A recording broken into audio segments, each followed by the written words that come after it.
guide you on how to go about adoption. I said, let me take a few days, then I'll call the numbers. But as the pregnancy, I just felt Tracy was calling, checking up on me, how are you doing? You can do this. He said to bring up the baby, you'll be okay, God will see you. You will give me verses like Jeremiah 29:11. God has good plans for me, so eventually I decided I'll not call these numbers. I'll raise my baby, and I'll trust in God to see me. And today Amani is 2 years and 3 months. And I'm happy because it has not been easy. He has been out of school and unstable, but God has been faithful. She has food every day.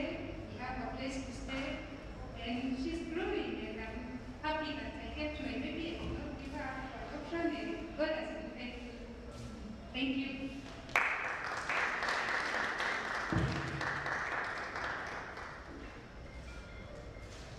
Thank you very much, Alice. Let's give her another round of applause, please. And I kindly like to request that when you call for money here, we just appreciate them as they come, right? Is it good? Yeah, so once again, because we have our here. Sorry. I'd like to ask Mr. Gishagam Wigan here. Yes? Alright. So he will come here and tell us the purpose of this event so that even those who are online, if you're here, you don't know why we're here, you're able to find out, alright? So let's appreciate Mr. Gishagam as he comes here.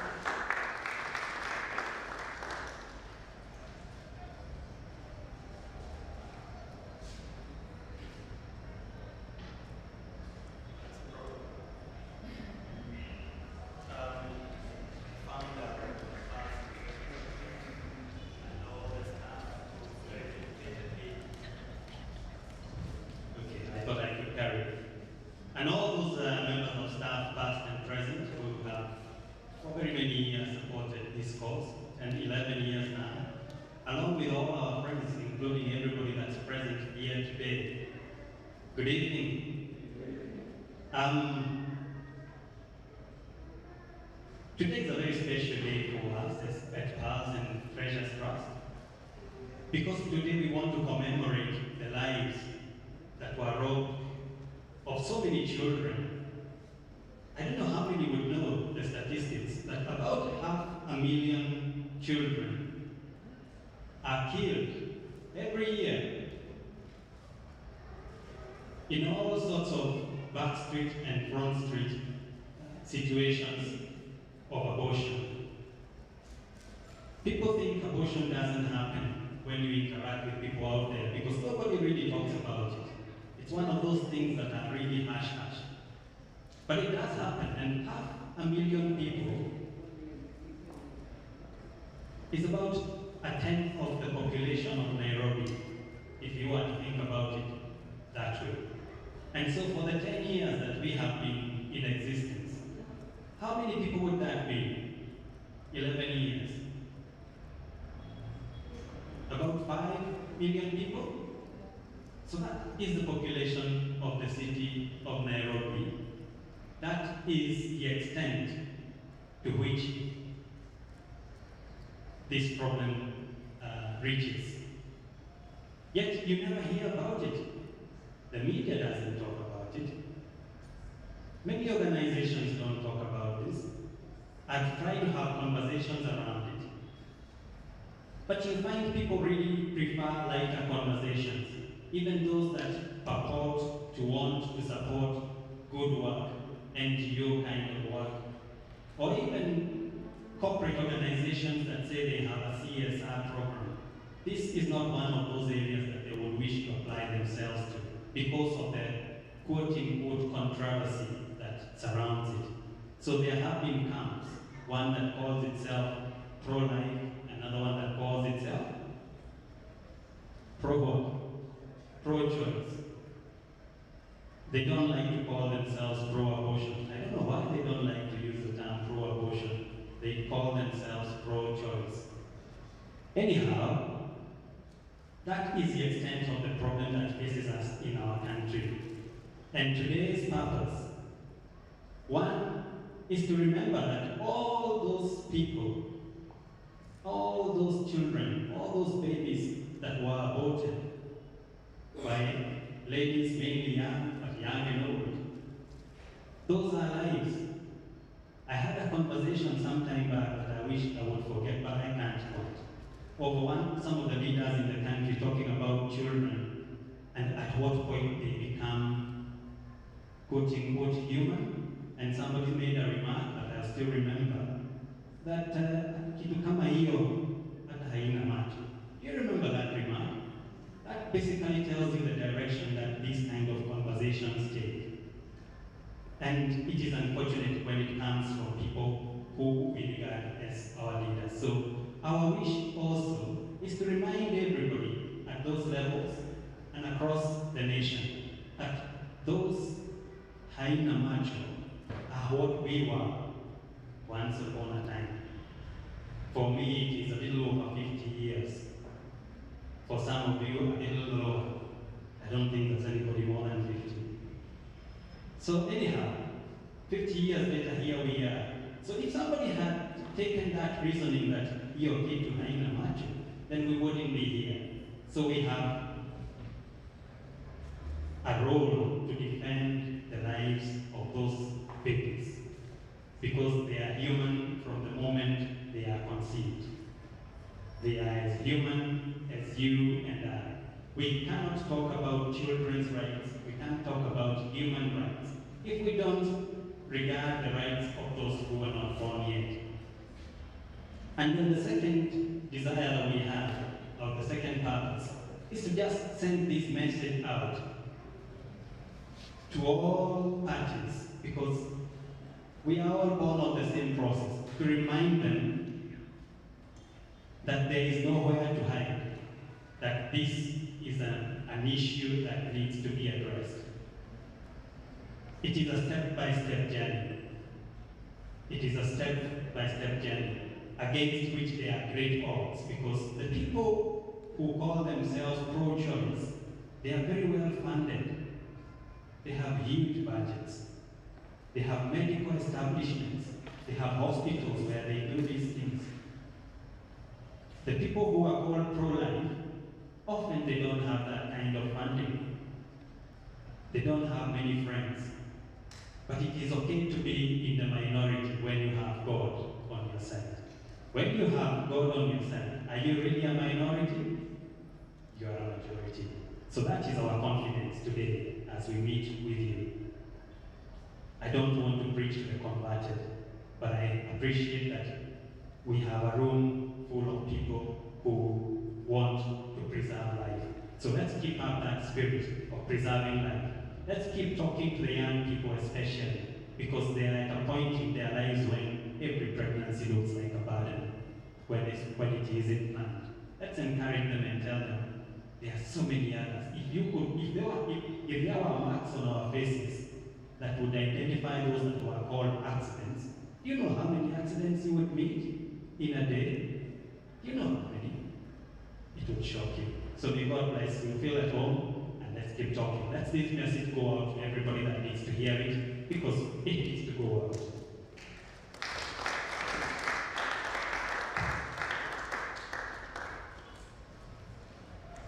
Thank you so much, Mr. Kishaga. We can appreciate him once again.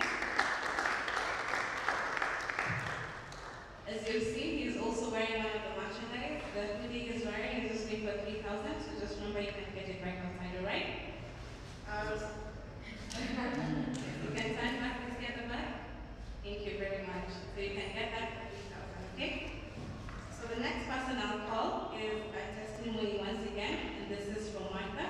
So as Martha is coming forward, I'd like to ask you all to please clap for her.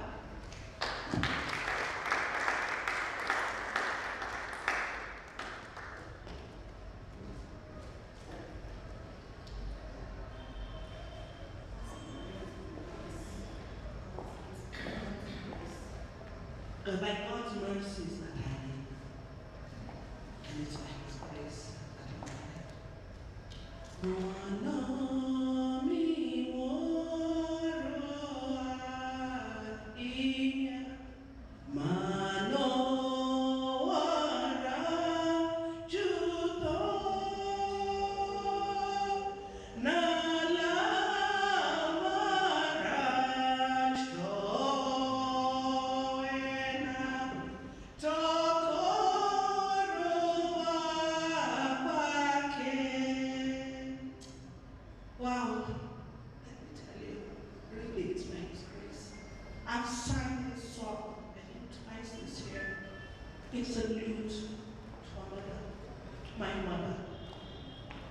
I stand here, I was being asked, most people ask me when they introduce me what they call, how they introduce me, I tell them I'm a mom.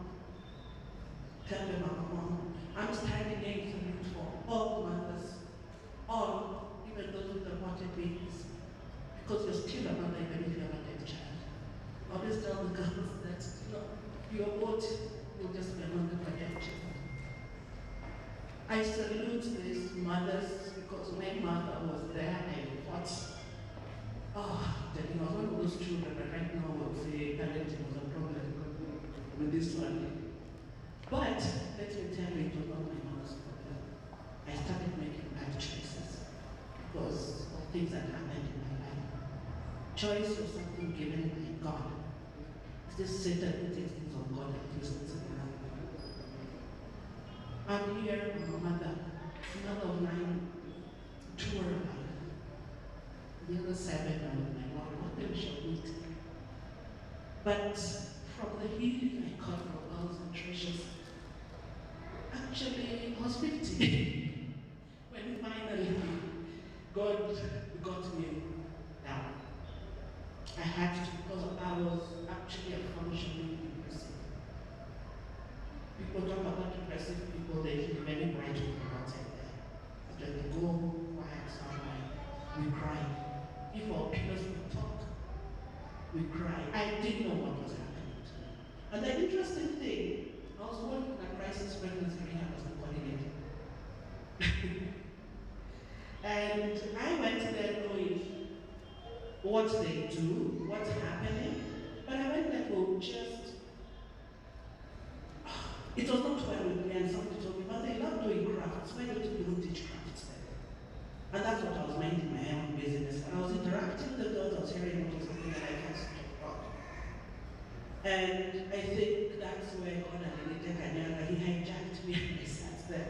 And the more I'd listen and what, because you're a coordinator, you get the files, you get this. And I'd get very angry with the girls when they are voted. You see, there was one who, she always used to look for me. She'll do whatever she does and she comes back. This coordinator here. And I would wonder what's wrong with this girl, there's a counselor. But the interesting thing, I think it's grace over me that God would, and these girls, they would sit and they'll tell me in 10 minutes what was up. People don't pretend they were raped and all. In fact, this is to say there are many men in prison for rape that never lived. Because our first instinct when you're caught, you lie that you were raped. Sometimes you went with it. My firstborn would have been 38 right now. And then there were a number of babies that passed through. In between, I have a daughter, Dorothy, and she's 30. She got married in August. And I had another abortion in between. That time was about 30. That's the last abortion I had in Kenya in Mary Stokes. And then I have a son who's 24.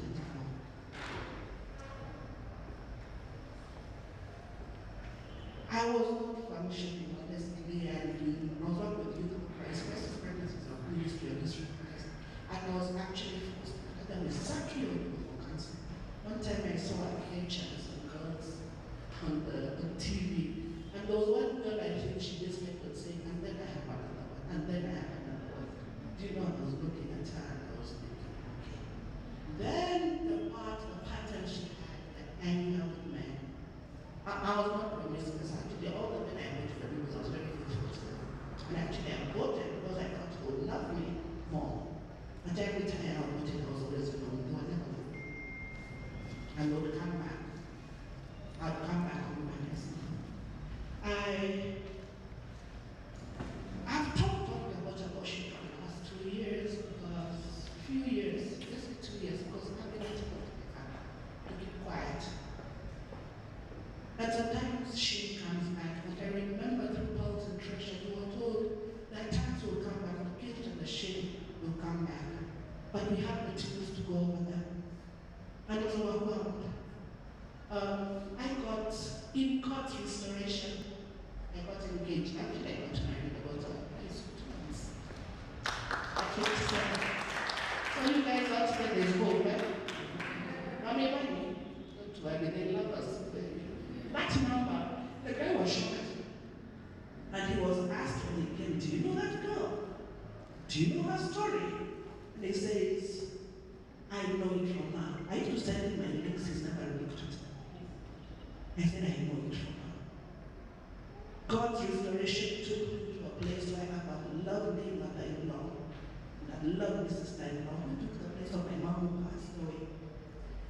Before my parents passed away, my last story, testimony, was in the newspapers. And I was always online. My mom would not go online then, okay, she got the analog ones. So I called and told my mama, actually on Thursday, he said it was being printed and I approved it and it was written last day. So I called her on Friday and told my mama, tomorrow, there's looking at the story of the newspaper, they're talking about you. And I said, just my other things in my life. And he says, what about your life? I said, I'm coming home, I'll come home to tell you about it. And I'm telling you about it because it's written in the papers and most of your age mates read papers and then come to you and tell you things. And she tells me, Mama, I've been in my house because she was bedridden. Very few people to talk to.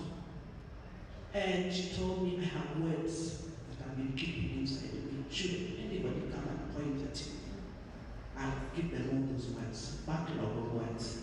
It is okay.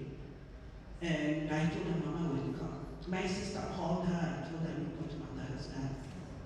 She's spoiling her name and I never received my father's name.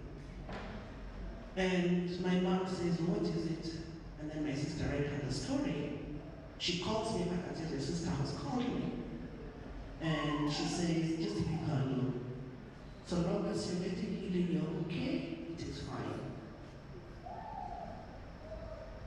I never talked to her, we never talked, because I had to go to Nigeria, came back, and she died. 2 days after I came back, I would go and talk to her and just even there. But at 50, I did the bones and treasures, and I said this was the gentlest way to do deliverance. We are used to talk, and almost trouble us to see. But I knew I left there very free, forgiven, and I had to work on forgiving myself. I stand here talking and talk about self-promotion. Actually, I've been asking, and I told my husband, I'm going to talk. And I'm pressed, I don't go to the press anymore because they hijack you with their agenda in life. And I've been hijacked. They always bring up Rejoice, gynecologist, and then they'll say, because this girl did not have information, that's why she went through that. Honestly, my pregnancies, my just wanted babies. Another man told me, and I have to tell them. But I had abortion in a place where they safe abortion, a place called India. You can have abortion up to 6 months. As of that, I don't know now. So actually, that lady doing abortion to me all the time, she's still a friend of mine. She was the head of the government hospital in the state, just like the head of Kenyatta Gynecology. And it was all right. You understand? It was, I that's why I say it's by His mercy I did not sit like that, because some things that happened, many people have died from them. Even if it's a simple abortion. But I survived. And one time I nearly died because I didn't know I had twins. And I went there and we were doing evacuation and I went into distress and was stopped it and I had to go back and tell them and find out from a sonography that the guy was telling me, excuse me, why do you want to kill these babies? And I'm asking, what babies are you talking about? So he said, well, twins. And then I had a friend who was with me, and he asked me, why do you want to kill these babies? And my thought is, these people are calling to me, I don't know what they've done. I was very scared of having malformed babies. You understand? And I remember I was taken. I talk about the twins because I was taken to a maternity ward. Actually, they would list abortions as death, newborn deaths. And I was there, I suffered. They went and opened up my cervix and I was told to wait. Gave a few injections and went to give birth. And it was terror, you know. And what happens is, At some time in the night, I just had to get some nurses out of the police because I couldn't stand, I couldn't talk, it was just so painful. And they checked, they said the legs are here. And they got the doctors and they did, actually I pushed all these babies out. And all I could hear them telling them that, put them on the side over there, and then there's the placenta, and say, what do we do? And they said, keep the placenta, we are going to use it for research. We are going to harvest. I thought they were going to harvest from you. And they left me there in a room, a cold room as big as this, very cold, till morning. And all I remember, the sun came up and I told God, I'm so sorry. I'm so sorry. And something went told me to go and see, and I checked. And I thought these kids were together and they were actually like they were hugging each other. They would have been beautiful babies, but they looked like my daughter. Those are her siblings. And I left there a broken woman. I left there finished. I left there, I didn't know what to do. But our brain has a very way of coping with pain. You hide it. I catch up and says, these young girls in campus. I started 21-year-olds campus before I was 50. And I think it took a catch 9 people in that class. This lady is tough. So you can imagine her size and her mind. I used to look at her, she looks at me and tells me, out, go do your homework and come back in. But I stuck on despite it all. More so I wanted my job, more so I was thinking maybe, I don't know what I was thinking, but it happened. What I know with my testimony, I tell it because it saves many babies. Abortion kills a child 100% of the times. It's more lethal than even COVID. And it breaks some of us out. Our cage used to say, leave these girls, they have coping mechanisms there. But the older you grow, the mental torment is beyond it. Mental torment. And I talk about it and people call me, I give my number on TV. And I get people calling. One lady called me, she was 60-something years old, crying, and she told me, I am so sorry, mother. I took my daughter for abortion when she was on campus, and we've not talked. I'm not even seeing my grandchildren. And I told her, all you do, just call and SMS until I was sorry. By the time she was passing away, they had reconciled. You see, it's something that devastates. Let me tell you, I am so happy that mental health, one thing I started COVID for is that mental health has been brought to the fore. They never knew, it was never something that was hidden. I'm here to tell you guys, God is faithful. We were taught in our class that the person, you have to just go to the person who life belongs to. Tell him I'm sorry, and God forgives. He loves you. The rest, just get support and then walk with you. It is interesting. It is interesting. I'm telling you, it's interesting. Right now, my grandmother to twins.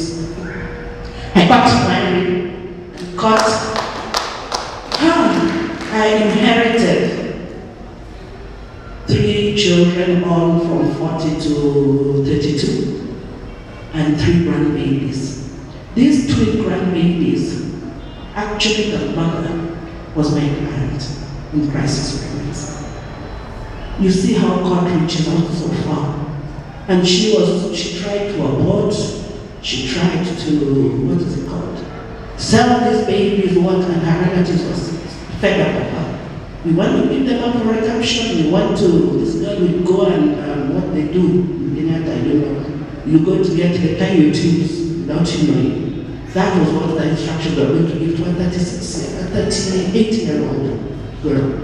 You see, 37 years old. And I talked to her, she told me, just with support I can give my babies. And through that, being with her, I struggled, she had her babies. She was 32 weeks pregnant and she didn't have gone to a clinic. And she was there, and in that time, this is how I met my husband, because my husband and father. Training, just talking to her, and he was away. But this girl abandoned her children last November. I've been with them till today. That is what I do. When you work with God, He makes ministry. I do one-on-one ministry. I can't do the big like headers and all that kind of thing. I've had babies. I've been abandoned with a 3-month-old baby by a mother. And she disappeared and came back after 10 months. The baby was calling me Mama. You see, these kids have been with them, I'm potty training them. Sometimes I think I was going to hand them on something. You know, it's a boy and a girl. I celebrate being a mom because when I was young, whenever a baby was having a family, I was in general, they call it jackery. What do you want a babysitter? All you need to do is to play with the baby and sit with them. That's what I used to do in the holidays. And I always wanted to be with babies. I did not know I was the one who was going to be my hand in killing my babies because that is what happens. But there's forgiveness, there's restoration, and there's joy. So, okay, keep on doing what you're doing.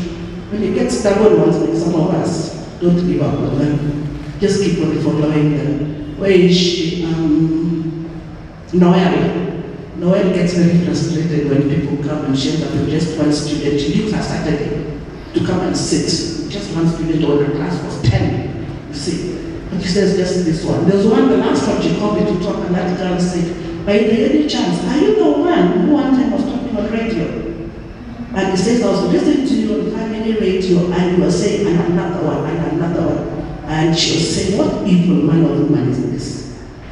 Till later on, she had an abortion. And the first thing she thought about was me. She said, I'd love to see that woman to just ask for forgiveness. I know what it is to get a woman to do that. And we talked, we still talk. You see, our stories, people telling the stories, Satan will keep you quiet. But we talk for the voices. We talk for these voices. The other today morning I was asking Dr. Wahome, he's my mentor, though it's not a mentor, I'm his disciple by force, by fire. But I asked him, I was reading